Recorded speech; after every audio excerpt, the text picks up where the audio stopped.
Otan, otan, sen bolmasaң кетерем. Мәңгілікке бақытсыз боп өтерем. Өмірден бол, өксу менен кетерем.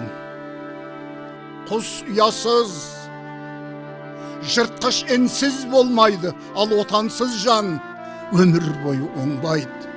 Өзін өзің қорлайды да сорлайды, тірі адамға сол қиын. Күн көреді әкесіз де анасыз, өмір сүреді әйелсіз де баласыз, ал отансыз жан ең сорлы панасыз. Білесің бе отанның сен не екенін? Екі өмір жоқ, әрине жоқ екі өлім, екі отан жоқ, жалғыз отан мекенің.